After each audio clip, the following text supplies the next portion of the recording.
Anthony Albanese has been on the record saying that there should be wage increases across the board. Surely that would lead to inflationary pressure easing, or do you think that would harm working Australians? Well, I don't know what he actually means. I'm sure he doesn't know what he means either. He didn't know the unemployment rate, he didn't know the inflation rate, he thinks an economic plan is tabling his Year 10 assignment in Parliament. I think Australians are losing confidence, if they had any, in Anthony Albanese's ability to understand the economy, let alone implement a plan that will strengthen it. I mean, this is a bloke who has spent his whole career championing higher taxes. He was in favour of a carbon tax and a mining tax, a congestion tax and death duties. He's on the record supporting death duties in the past. And just 3 years ago, he went to the Australian people as a senior member of Bill Shorten's Labor Party and he said Labor had a strong mandate for a retirees tax, for a housing tax, for family business taxes, for higher superannuation taxes and for higher income taxes. You see, he wants to sneak into government. He wants to be a small target. He does not want to debate the big economic issues that are facing Australia. And he doesn't have a plan to deal with them. Is the coalition abandoning electorates like yours with its debate on climate action? I'm very pleased that you asked me that question, because it gives me an opportunity to talk not just directly to my constituents in Kooyong, but more broadly across Australia. Climate change is an extremely important issue, which I and my party take very seriously.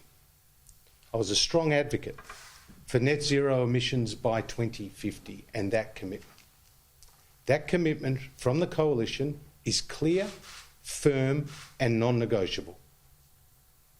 And we have a plan to get there. It's called a Technology Investment Roadmap, with more than $20 billion of taxpayers' money being expended on renewable energy and other projects to stabilise our grid, and leveraging more than $80 billion of private sector money.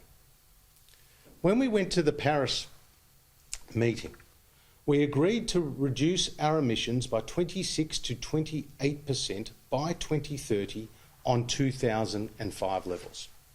Today, emissions are down by 20%, and the expectation is by 2030 they'll be down by at least 35%.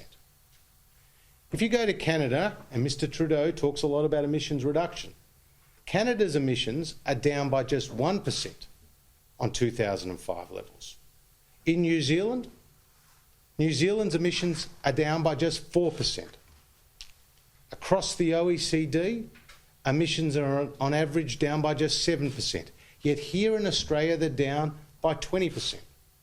In the last few years, we've seen $35 billion invested in renewable energy. We have seen a rollout in Australia of renewable energy technology which is 8 times faster than the global average. 1 in 4 Australian households have solar panels on their roofs. That's the highest on a per capita basis anywhere in the world. 90% of solar technology used around the world comes out of Australian innovation and invention, a lot of it out of the University of New South Wales. We have a very strong story to tell. Programs and projects like Snowy 2.0 are going to help stabilise the grid by creating a big battery for the east coast of Australia, because the wind doesn't always blow and the sun doesn't always shine, and you need to smooth out that intermittent sources of power. I used to be the Energy and the Environment Minister, and I know how important it is to ensure that we get this transition, which is an inevitable transition, that we get it right. Our mutually important objectives are as follows: reducing our carbon footprint, lowering electricity prices and stabilising the grid.